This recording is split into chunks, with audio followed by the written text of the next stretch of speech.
Bonjour et bienvenue, je suis Stéphanie de la Chambre de commerce et d'industrie de Haute-Savoie. Je suis accompagnée aujourd'hui de Sabine Delancio pour ce webinaire SARL-SAS, quelle forme de société privilégiée. Sabine, je vous laisse vous présenter. Bonjour, merci à la CCI de m'accueillir pour ce webinaire. Donc, je suis avocat située à Annemasse et je n'interviens qu'en matière de droit des sociétés. Sachez que le diaporama est disponible tout au long de ce webinaire. Il suffit de cliquer dans le bandeau à droite de l'écran, dans la rubrique documents. Vous pouvez également poser vos questions au fil de l'eau. On prendra un temps en fin d'intervention pour y répondre. Eh bien, Sabine, je vous laisse commencer. Alors, allons-y. Donc, SARL, SAS, EURL, SASU, SCOP. Donc, quelles sont les différences? Ça fait beaucoup de noms, de types de sociétés. Quels critères faut-il sélectionner pour faire le choix de cette structure? À quel moment choisir? Quelles sont les options fiscales? Comprendre la protection sociale de l'entrepreneur, les formalités effectuées, parfois assez compliquées. Toutes ces questions, donc, nous allons essayer d'y répondre. Donc, on va procéder à l'aide d'un tableau comparatif sur les principales formes de sociétés commerciales. Alors, tout d'abord, sur les organes de direction et de contrôle concernant les différents types de sociétés. SARL, SA, SAS. Alors, on va se concentrer essentiellement sur les deux formes de sociétés les plus usuelles, SARL et SAS. Dans une SARL, c'est un gérant ou plusieurs co-gérants qui peuvent être, qui sont nécessairement personnes physiques et qui peuvent être associés ou non associés. Dans une SAS, il n'y a pas de gérant. Il y a un président et il peut y avoir autant d'organes de direction qu'on peut l'imaginer. Tous ces organes de direction peuvent donc être des personnes physiques ou des personnes morales, associées ou non associées. C'est une grande souplesse qu'offre la SAS de pouvoir créer des organes de direction adaptés au fonctionnement de votre entreprise. Donc, les organes d'administration ou de contrôle, c'est ce que je vous indiquais. En SARL, donc, il y a simplement un gérant ou des co-gérants, tandis qu'en SAS, vous pouvez en créer autant que vous voulez. En SA, c'est un tout petit peu plus compliqué parce que, de nouveau, on retrouve les règles du Code des sociétés et donc vous avez des organes bien précis qu'il faut créer. Président du conseil d'administration, directeur général ou membre du directoire. Et en matière d'administration de contrôle, vous aurez un conseil d'administration ou un conseil de surveillance. Concernant les prises de décision, les pouvoirs sont répartis en SARL entre le gérant ou la gérante, de manière plus générale si vous avez plusieurs co-gérants, et l'assemblée des associés. Parce que certaines décisions peuvent être prises par un ou des gérants, tandis que d'autres doivent nécessairement être soumises à l'approbation ou à la décision, l'autorisation de l'Assemblée générale. Typiquement, par exemple, pour un transfert de siège, les statuts peuvent prévoir que le transfert de siège peut être réalisé à l'initiative sur la décision de la gérance, validé à la plus proche Assemblée générale. Vous avez également des statuts qui prévoient que nécessairement le transfert de siège est décidé par l'Assemblée générale. En ce qui concerne la SAS, c'est pareil, vous aurez des pouvoirs répartis entre les dirigeants et l'Assemblée générale des associés, des actionnaires d'ailleurs, plus précisément. La grande différence avec la SAS, c'est qu'elle offre une grande liberté, une grande souplesse pour la répartition de ses pouvoirs. Donc, il n'y a pas de règles établies et dans vos statuts, vous pouvez donc créer votre organisation. En matière de SA, les choses sont un peu plus compliquées, je n'y attarderai pas, et les pouvoirs sont répartis entre les organes de direction et de contrôle et l'Assemblée des actionnaires. La responsabilité des dirigeants. Alors, par définition, on sait que les sociétés commerciales permettent une responsabilité limitée des associés. Cela étant, les dirigeants, quand ils prennent une décision de gestion dans l'entreprise, peuvent engager leur responsabilité civile et ou pénale pour des fautes qui seraient commises dans l'exercice de leurs fonctions. Ça commence d'ailleurs dès l'origine, au moment de la création de l'entreprise, quand vous faites vos statuts. Créer l'entreprise avec un capital social de 1 euro, alors que parallèlement, vous allez faire des commandes potentiellement de stock, de matériel, etc. Si malheureusement, à court terme, la société connaît des difficultés et dépose des bilans, il peut arriver effectivement qu'on considère que le dirigeant a alors engagé sa responsabilité en ne mettant pas suffisamment de capital social, qui est, je rappelle, le gage des créanciers.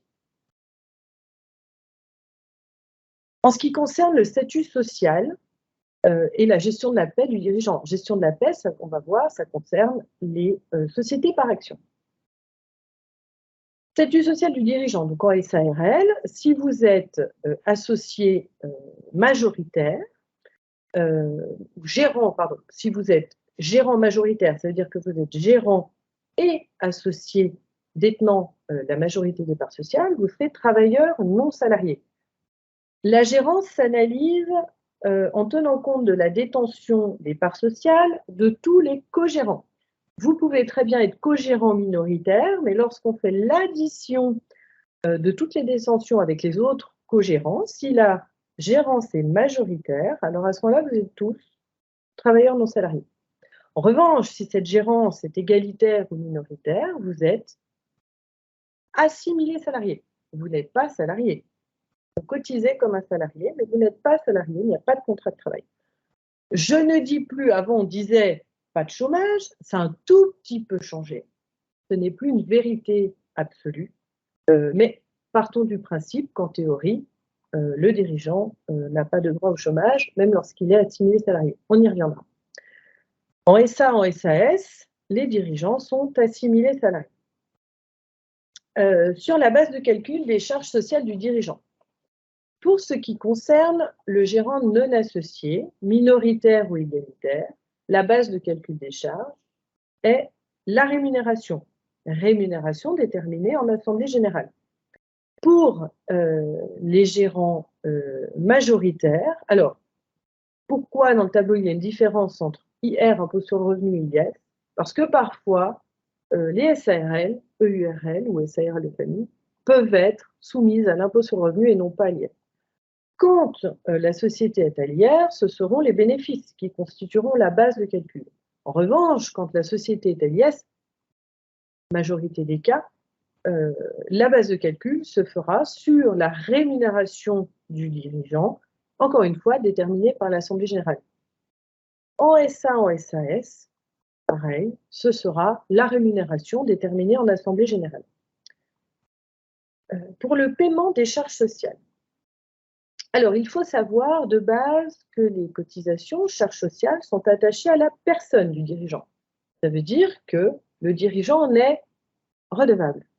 Sauf que vous allez, en Assemblée générale, déterminer donc la rémunération et la société va prendre, les associés vont prendre une décision de dire que les cotisations sociales du dirigeant seront prises en charge par la société. Pourquoi je vous dis ça? C'est parce que si la société ne paye pas les charges sociales, avec toutes les questions qui seront, est-ce qu'on demande remboursement à la société ou pas, je n'irai pas dans ce détail-là. Cela étant, s'il y a une difficulté dans l'entreprise, si la société est amenée à déposer le bilan, vous demeurerez, pour les cotisations qui n'auront pas été payées par la société, vous demeurerez redevable à l'égard des organismes sociaux des cotisations qui n'auront pas été payées, puisqu'elles sont liées à la personne du dirigeant.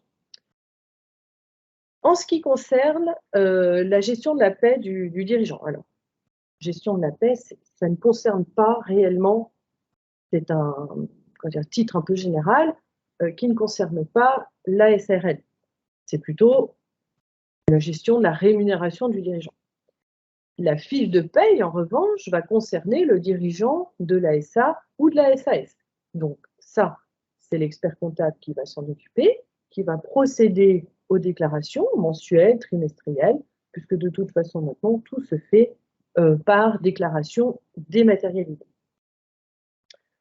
Le gérant non associé, minoritaire ou égalitaire, effectivement, dans la mesure où il n'est pas assimilé salarié, où il n'est pas, travailleur non salarié, est assimilé salarié, aura de la même manière que le dirigeant de SAS une fiche de paie, des déclarations sociales qui seront effectuées par l'expert comptable. En revanche, en ce qui concerne le gérant majoritaire, il n'y a pas de fiche de paie et la déclaration, il n'y a pas non plus de déclaration mensuelle sur de sa rémunération. Il y aura une déclaration annuelle qui sera faite également par l'expert comptable. Voilà. Mais le gérant majoritaire n'a pas de fiche de paie mensuelle. Les droits et obligations des associés. Jusqu'à présent, on était plutôt sur les questions relatives à la gestion et à la direction. Là, on change d'optique, finalement, puisque là, on est sur les associés, c'est-à-dire les personnes qui détiennent le capital social, parce qu'on peut très bien être dirigeant sans détenir le capital social. Donc, pour ceux qui détiennent le capital social, alors, la plupart du temps, effectivement, le gérant sera associé ou actionnaire. Mais ce sont deux étiquettes différentes.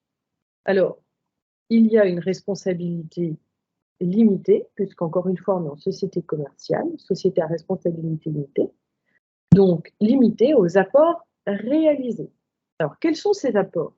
Eh bien, c'est l'apport au capital social et également les apports en compte courant d'associés, puisqu'effectivement, on va parfois vous conseiller de mettre un petit peu moins en capital social, de mettre un petit peu plus en compte courant d'associés pour améliorer la liquidité et que vous puissiez peut-être récupérer plus facilement cette trésorerie que vous allez apporter au moment de la création de votre entreprise. Concernant les droits financiers des associés, c'est quels droits ont-ils sur les bénéfices, la rentabilité de l'entreprise. Donc, les associés ont droit aux bénéfices sociaux et au remboursement de l'apport et aux bonus de liquidation. Alors, les bénéfices sociaux, ce sont les résultats. C'est-à-dire qu'à chaque fin d'exercice, un bilan est réalisé. Si ce bilan est positif, il y aura donc un bénéfice que les associés devront décider soit de distribuer aux associés, au prorata de la détention dans le capital social, ou alors d'affecter en réserve, c'est-à-dire dans le patrimoine de l'entreprise.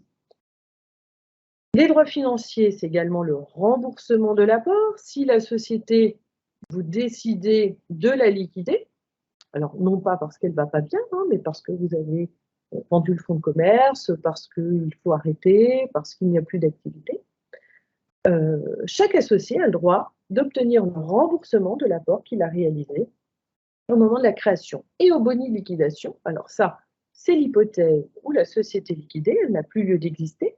Pareil, il n'y a plus d'activité ou alors l'activité a été vendue. Et bien à ce moment-là, chacun peut récupérer une part du profit qui résulte à la fin de cette liquidation, au prorata toujours de la détention. Quels sont les droits d'intervention des associés? Déjà, il y a un droit d'information. Un associé peut demander une expertise de gestion, poser des questions par écrit, alors des questions par écrit tout au long de l'exercice, au moment de l'assemblée générale, ou alors si quelque chose apparaît un petit peu étrange ou alors un peu particulier qui nécessite un éclairage. Tous les associés ne sont pas forcément actifs dans l'activité de l'entreprise. Vous pouvez avoir une position d'investisseur et auquel cas vous avez le droit de demander donc des comptes aux personnes qui sont plus proches de l'activité de l'entreprise. Alors, évidemment, l'associé a le droit de participer aux assemblées et de voter. C'est une obligation lorsqu'une assemblée générale est convoquée. C'est une obligation pour le dirigeant de convoquer tous les associés. Si effectivement vous avez des questions ou des choses à dire concernant l'organisation, la gestion d'entreprise, vous avez donc tout intérêt effectivement à participer aux assemblées, déjà pour obtenir les informations nécessaires sur les documents qui sont présentés lors de cette assemblée. Et ça permet de poser donc des questions qui vous semblent nécessaires.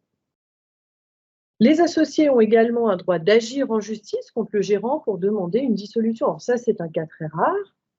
Un associé qui demande une dissolution, c'est la plupart du temps lorsqu'il y a une mésentente, un blocage, ou alors une faute très grave du dirigeant. C'est des cas, effectivement, qu'on rencontre peu, mais qu'on rencontre malgré tout lorsqu'il y a vraiment une divergence de vue qui crée un blocage et qui fait que la société n'est plus du tout fonctionnelle. À ce moment-là, effectivement, les associés peuvent agir contre le dirigeant et demander une dissolution, mais cela entraîne des conséquences juridiques et fiscales qui peuvent parfois être assez lourdes. En SA et en SAS, c'est la même chose. Les actionnaires ont également un droit d'information, un droit de communication, un droit de participer aux assemblées et de voter. Alors attention, en SAS, en SA, mais dans une moindre mesure, mais vraiment en SAS, il y a une telle liberté dans les statuts que parfois on peut avoir des actionnaires qui ont plus de droits ou moins de droits que d'autres.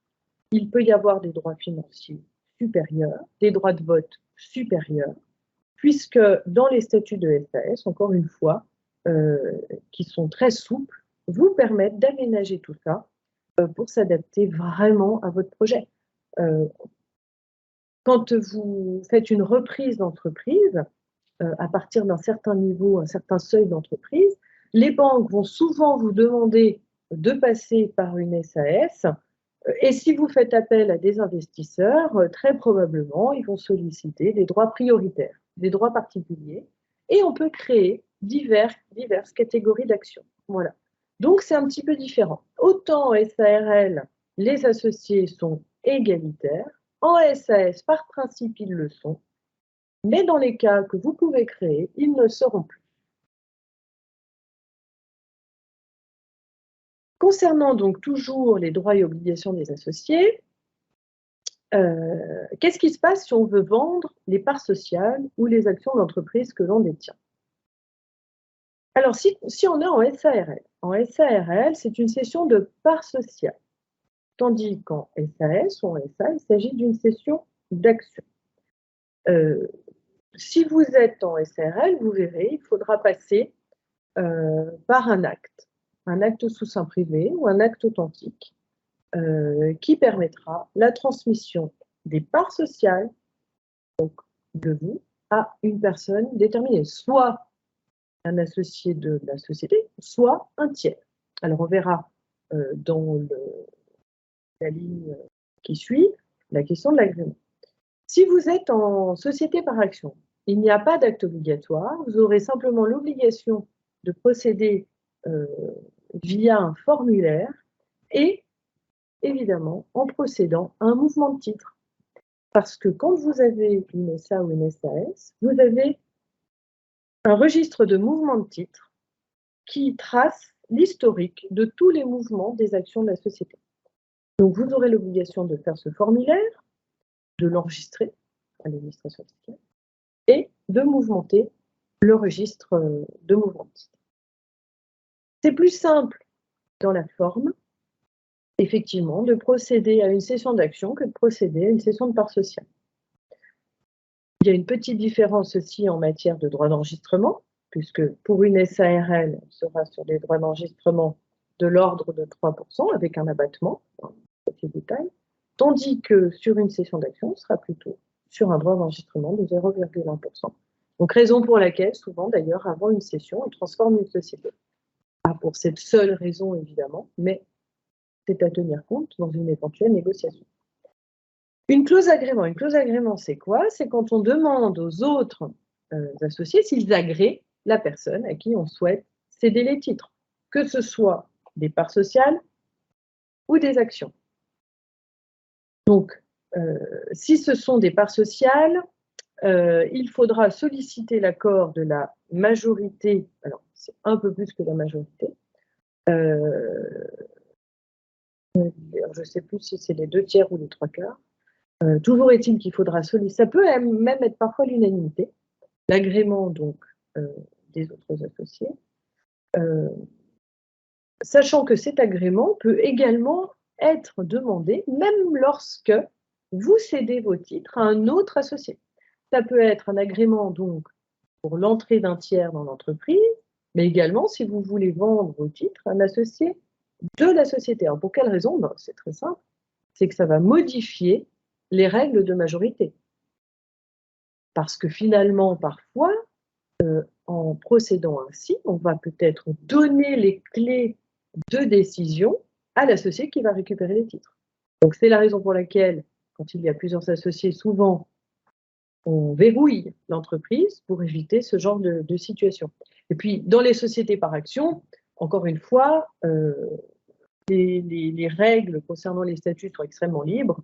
Donc à partir de là, on peut prévoir absolument tout ce que l'on veut, agrément, pas d'agrément, unanimité, etc., pour les cessions d'actions. La clause de préemption. Alors ça, c'est une clause qu'on peut prévoir dans n'importe quel statut, dans n'importe quel type de société. C'est quoi? C'est même, avant même l'agrément, c'est de dire, ben voilà, moi je veux vendre, et vous avez, vous, associés présents dans l'entreprise, vous avez une priorité sur l'acquisition de mes titres, par social ou action. Une clause d'inaliénabilité. Alors, une clause d'inaliénabilité, c'est quoi? C'est qu'on ne peut pas se défaire des titres. Alors, il faut savoir qu'une clause d'inaliénabilité ne peut pas être à durée indéterminée. Elle est forcément limitée dans le temps. 10 ans maximum, d'ailleurs, dans les SAS. Et puis dans les SARL, voilà, c'est possible de le prévoir pour une durée raisonnable. Alors une durée raisonnable, vous me direz, ça veut tout dire et rien dire. Bon. Généralement, c'est sollicité plutôt par les investisseurs ou par les établissements bancaires qui souhaitent que finalement les personnes clés fondateurs de l'entreprise restent bien dans cette entreprise pendant le temps du financement, ou en tout cas une grande partie de la durée du financement. Parce que si vous êtes l'homme clé et que vous partez avant la fin du remboursement du prêt, ça peut être problématique pour la banque. Donc, c'est une garantie que la banque peut réclamer. La clause d'exclusion. Alors, la clause d'exclusion, c'est quoi? C'est de prévoir qu'un associé peut être exclu de la société. Alors, il faut savoir que la clause d'exclusion doit être prévue dans les statuts dès le départ. Ça veut dire que tout le monde y a consenti. Si vous voulez l'intégrer en cours de route, justement parce qu'il y a un associé que vous voulez exclure, vu qu'il faut l'unanimité des associés pour intégrer cette clause dans les statuts, vous imaginez bien que vous ne l'aurez jamais à votre unanimité. Donc, effectivement, dans un projet, vous envisagez de plusieurs associés, qu'il y a un enjeu, peut-être une non-concurrence éventuelle à moyen, long terme, même court terme, vous avez tout intérêt de prévoir dès le départ une clause d'exclusion. Au pire, elle ne vous sert à rien, et tant mieux. Et voilà, mais c'est important, on peut limiter les cas d'exclusion. Il faut simplement savoir qu'en cas d'exclusion, en tout cas dans l'ISRL, vous ne pourrez jamais défaire un associé de la valeur de ses parts. Il faudra bien quand même lui payer la valeur de ses parts sociales. C'est un petit peu différent dans les SA et les SAS, dans les SAS aussi, soit dans les statuts très peu conseillés, mais en tout cas dans un pacte d'associés, vous pouvez, selon les cas d'exclusion, prévoir qu'à ce moment-là, la valeur des titres, selon la raison et la cause de son exclusion, vous pourrez prévoir à ce moment-là qu'il aura une valeur amoindrie de ces titres. Donc, ici encore, s'il y a un enjeu financier, peut-être si vous êtes sur un projet ou quelque chose, comment dirais-je, innovation, si vous êtes dans l'innovation, si vous avez une compétence très particulière et que vous ne voulez pas qu'on vous pique l'idée, vous voulez vous protéger, cette clause peut faire partie, non pas toute seule, elle ne peut pas être la seule protection, mais en tout cas, elle peut faire partie de toute une liste de paramètres à prévoir pour protéger votre projet. La fiscalité. Alors, la fiscalité, toutes les sociétés, par défaut, sont à l'impôt sur les sociétés. Dans certains cas, effectivement, on peut envisager un impôt sur le revenu. Bon, on sait tous, de toute façon, que si on opte pour un statut de personne morale, de société, c'est bien parce que, justement, on est à l'IS. Alors, dans quel cas on peut être LIR? En EURL et en SARL de famille. Voilà. Mais je ne m'attarderai pas là-dessus parce que 99% des sociétés seront à l'IS. L'imposition de la rémunération des dirigeants, on l'a un tout petit peu évoqué tout à l'heure. Le gérant non associé, traitement et salaire. Traitement et salaire, c'est-à-dire qu'en fait, il va remplir sa déclaration de revenus comme un salarié. Tandis qu'un gérant associé, alors traitement et salaire si la gérance est minoritaire ou égalitaire, ou alors il s'agira d'un bénéfice industriel et commercial ou d'un bénéfice non commercial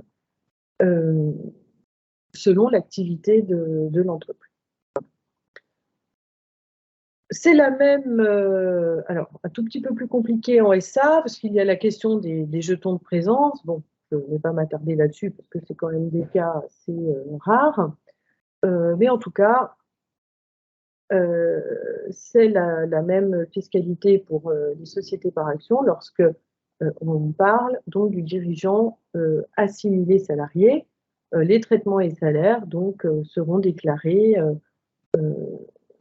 comme un salarié. De toute façon, vous avez votre bulletin de salaire et sur votre bulletin de salaire, il sera indiqué la case revenu à déclarer, revenu imposé. Les dividendes. Alors, les dividendes, donc c'est le fameux bénéfice. Les droits, c'est ce dont on parlait tout à l'heure, les droits financiers des associés ou des actionnaires. Ces droits financiers sont fiscalisés. Alors, que vous soyez en SARL ou en SAS, vous allez, en tout état de cause, devoir payer sur ce dividende les 12,8% d'impôt sur le revenu. En revanche, là, les choses sont un petit peu différentes. C'est sur les prélèvements sociaux. Si vous êtes en SA ou en SAS, vous aurez ce que l'on appelle la flat tax, les fameux 30%, 12,8% d'impôt sur le revenu et 17,2% de prélèvements sociaux. En revanche, si vous êtes en SARL, c'est là où les choses sont un petit peu différentes, parce que si votre dividende ne dépasse pas les 10% capital social et moyenne des comptes courants d'associés, vous aurez également une flat tax. En revanche, pour tout ce qui dépasse ces fameux 10% capital social et moyenne des comptes courants d'associés, vos dividendes se retrouvent resoumis aux cotisations sociales du dirigeant. Voilà. Je ne vais pas rentrer dans le détail. De toute façon, c'est un mécanisme que vous allez appréhender très rapidement. Votre expert comptable et votre avocat vous expliqueront. C'est un petit calcul à faire en fonction du montant de la rémunération et des dividendes que vous entendez prélever. Sur la gestion administrative et comptable, eh bien, comme pour toute société, il faut tenir une comptabilité régulière.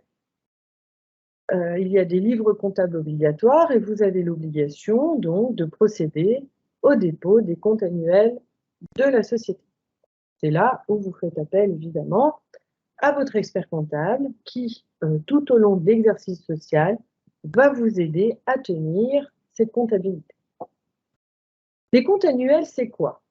Les comptes annuels, alors c'est à la fin de votre exercice, donc vous clôturez votre exercice, alors c'est-à-dire que la plupart du temps, au 31 décembre. Dans les 3 mois qui suivent, vous avez un travail important à réaliser avec votre expert comptable pour sortir, établir et arrêter donc, le bilan de la société, qui est composé d'un compte de résultat, d'un bilan actif-passif, des annexes, et sur lequel, l'état comptable sur lequel on établit, le dirigeant établit un rapport de gestion, qu'il soumet ensuite, évidemment, à l'Assemblée générale des associés, des actionnaires. Ces associés, ces actionnaires, donc, sont destinataires du rapport de gestion, du bilan, du compte de résultat, du bilan donc actif-passif, de l'ANEX. Et lors de cette assemblée, vont donner quitus aux dirigeants. Il arrive parfois que le quitus ne soit pas donné. C'est très rare, mais le jour où le quitus n'est pas donné, c'est que la société vit une situation difficile. Lorsque vous avez réalisé donc cette approbation des comptes, le dirigeant ensuite procède au dépôt au greffe. C'est une obligation légale. Et dans le même temps, met à jour le registre des assemblées. Donc c'est un document obligatoire à tenir sur lequel vous couchez toutes les décisions prises par l'Assemblée générale. Alors, il y a ici précisé commissaire aux comptes. Alors, un commissaire aux comptes est obligatoire dans certains cas, et le commissaire aux comptes va, lorsqu'il est désigné, nommé par l'entreprise, devra certifier les comptes. Voilà. Mais il faut dépasser certains seuils pour faire appel à un commissaire aux comptes. Donc, ça concerne plutôt les très grosses entreprises. Alors, comment faire son choix? Eh bien, il y a plusieurs critères à prendre en compte. Est-ce qu'on est tout seul? Est-ce qu'on est plusieurs? Est-ce qu'on crée cette société pour reprendre une activité? Ou est-ce qu'on crée cette société pour créer nous-mêmes une activité, un fonds de commerce? Est-ce qu'on a tous le même âge? Est-ce qu'on est tous au même niveau de notre évolution professionnelle? C'est une question, parce que si vous avez plusieurs associés et que vous avez quelqu'un qui est plutôt en début de carrière, associé à quelqu'un plutôt en fin de carrière, voilà. Tout ça, ce sont des paramètres à prendre en compte. Si vous avez besoin de souplesse, de prévoir des choses un peu particulières dans votre fonctionnement, vous vous orienterez peut-être plutôt vers une SAS. Si vous avez également peut-être vécu si vous avez des difficultés de santé, des choses comme ça, peut-être que vous irez plutôt vers la SAS. Si vous avez fait déjà toute une carrière en tant que salarié et que plutôt vers la milieu, fin de carrière, vous dites oh, bah, je vais créer une entreprise, peut-être à ce moment-là également, vous choisirez une SAS pour la continuité du statut. Si vous êtes plutôt jeune, que c'est une société qui va nécessiter d'engranger d'abord peut-être des fonds, de créer sa rentabilité, peut-être que vous serez plutôt vers une SARL, parce que les cotisations sociales sur la rémunération du dirigeant sont un petit peu moins lourdes qu'en SAS. À ce moment-là, vous irez peut-être plutôt vers la SARL. Voilà, donc si vous voulez, il n'y a pas du tout de schématique. Il n'y a pas des cas dans lesquels on dit bah, dans ce cas-là, c'est SARL, dans ce cas-là, c'est SAS. Et c'est là où vraiment l'avocat, avec l'expert comptable, en vous posant tout un tas de questions, en réfléchissant à votre projet avec vous, vous aideront à déterminer le statut qui vous convient. Voilà. Je ne sais pas si on continue. Alors, on continue. Ah bah voilà. Donc, quels critères? Eh bien, la situation personnelle, c'est ce que je vous disais. Eh bien, votre santé, votre situation familiale, tout ça, votre âge, constituera un critère. La protection du patrimoine. Alors, la protection du patrimoine, oui et non, parce qu'on est quand même en société à responsabilité limitée, sauf, évidemment, si vous êtes caution pour les prêts souscrits ou les engagements financiers pris par la société. Oui, ça peut être un critère. Le pouvoir de décision, évidemment, parce que en SARL, vous serez beaucoup moins souple qu'en SAS. S'il y a des règles particulières à prévoir, s'il faut créer des mécanismes de prise de décision, et bien à ce moment-là, on pourra faire un travail bien plus précis et sur mesure en SAS. La taille de l'entreprise et son développement, bien sûr, parce que si on essaye de faire un peu une statistique, on voit que les jeunes qui créent une entreprise sont plutôt en SARL, l'entreprise va se développer vraiment et peut-être sera transformée en SAS dans la vie de l'entreprise. Alors pour plusieurs raisons, hein. Soit parce que il y a des investisseurs qui rentrent au capital et auquel cas ils vont réclamer de certitude la transformation en SAS. Ou alors cette société doit faire l'objet d'une acquisition. L'acquéreur, alors pour céder, il faut améliorer la souplesse de l'entreprise. Pour améliorer la souplesse de l'entreprise, à ce moment-là, on va aussi envisager une transformation. C'est sûr que si vous créez une entreprise pour racheter une société qui est déjà importante, on va plutôt vous orienter vers une SAS, de la même manière. La nature de l'activité aussi peut effectivement amener à se tourner plutôt vers une SAS ou une SARL. Dans le secteur d'innovation, dans les technologies, c'est vrai qu'on sera plus rapidement SAS. Maintenant, si vous êtes plutôt dans les métiers de l'artisanat, par exemple une boulangerie, une pâtisserie, un peintre, un électricien, on sera peut-être plus sur une SARL, c'est vrai. Et le régime fiscal social, alors le régime fiscal, oui et non, en fait, c'est surtout lié aux organes de direction. Voilà, parce que parfois, c'est ce que je vous disais, si y a un problème de santé, ou, eh bien, on va plutôt dire, oui, mais là, si je suis majoritaire, je vais être TNS, mais moi, je veux continuer, je veux conserver mon statut, cotiser comme un salarié. Donc, on va dire, bah, à ce moment-là, il faut plutôt être en SAS. Voilà. Donc, tout ça, ce sont des critères à prendre en compte pour déterminer les statuts que vous allez choisir. Alors, merci beaucoup. Donc, vous l'aurez compris, une fois que vous aurez vous aurez rédigé votre business plan, vous aurez analysé les différentes possibilités dont on a parlé et choisi la forme juridique qui correspondra le mieux à votre projet. Vous serez alors, et alors seulement, en mesure suffisamment avancée pour procéder à vos formalités d'immatriculation. Dans ce cas-là, effectivement, depuis janvier 2023, il n'existe plus qu'un seul site officiel pour toutes les entreprises, quelle que soit leur activité. Il s'agit du guichet unique www.inpi.fr.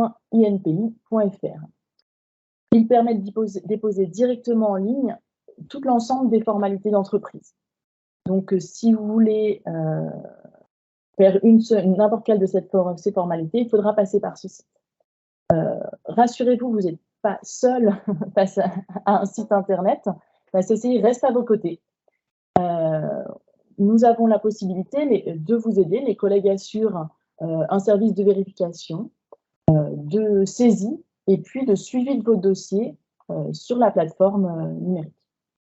Donc, effectivement, si vous voulez gagner du temps, vous sentir en sécurité par rapport à votre déclaration et puis, effectivement, gagner en efficacité, n'hésitez pas à nous contacter, à contacter le centre de formalité des entreprises par téléphone ou par mail. Vous avez les coordonnées qui s'affichent en bas de l'écran. Donc, nous allons passer à un temps de questions. Elles ont été nombreuses. Donc, voyons, on a la question d'Héloïse. Héloïse, peut-on rédiger nos statuts seuls? Alors oui, absolument. Vous pouvez rédiger vos statuts seuls. Alors seul, tout seul, sur un papier blanc ou à l'aide de divers sites internet. Simplement, il faut savoir que si vous faites ça, ça veut dire que vous n'avez pas de conseil, parce qu'un professionnel, un avocat qui rédige vos statuts ne fait pas que rédiger des statuts, il a une obligation de conseil. Et puis, il y a toujours un risque d'oublier quelque chose. C'est quand même des termes un peu techniques, assez flous d'ailleurs. Hein. Et puis, ça veut dire que vous resterez dans l'ignorance de toutes les options qui s'offrent à vous dans la rédaction des statuts. Et ça, c'est vrai que c'est un petit peu dommage. Voilà. Mais la réponse est oui, on peut rédiger des statuts tout seul. D'accord. Donc ensuite, nous avons la question de Paul. Donc, si ma société ne fonctionne pas, j'ai le droit au chômage. Alors, il y a quelques temps, je vous aurais dit non. Sauf qu'il y a une réforme assez récente qui ouvre dans certains cas bien précis la possibilité de percevoir le chômage. Alors, en tout état de cause, ce qu'il faut déjà, c'est que ce soit lié à un dépôt de bilan. Voilà. Donc, et ensuite, une fois qu'on sait que c'est un dépôt de bilan, bon, ça veut dire que c'est pas souhaitable du tout. Et ensuite, il y a des conditions bien particulières à remplir, mais là, je les connais pas toutes. Et vous pouvez, et je crois qu'elles sont tout à fait consultables sur le site de Pôle emploi. D'accord. Et donc, la question de Diane, puis-je passer d'une entreprise individuelle à une SARL et comment? Alors oui, on peut passer d'une entreprise individuelle à une SARL. Simplement, si vous avez une entreprise individuelle qui fonctionne bien, vous avez l'obligation à ce moment-là de l'apporter à la société que vous allez créer. Voilà. Donc ça, c'est tout à fait réalisable à l'aide d'un expert comptable et d'un avocat. D'accord, très bien. Donc les questions ont été nombreuses, il vous en reste forcément. Si c'est le cas, vous pouvez prendre contact avec Sabine Benaccio, directement par mail en scannant le QR code que vous avez à l'écran. Voilà, donc n'hésitez pas. Et donc, Sabine, je ne sais pas si vous avez un dernier conseil à apporter aux participants de ce jour. Un conseil peut-être pas, mais en tout cas, simplement rappeler que les avocats en droit des affaires sont là pour vous épauler dans vos projets. Et je crois qu'il ne faut pas hésiter à nous contacter. Parce que parfois, j'imagine, on peut hésiter en disant « Oh, mais un avocat ». Je crois qu'il ne faut pas hésiter. Parce qu'aujourd'hui, la profession a bien changé et on est vraiment là pour aider les entreprises. En toute, d'ailleurs, toute simplicité, en fait, on fait notre travail. Il n'y a plus les barrières qui existaient il y a quelques années.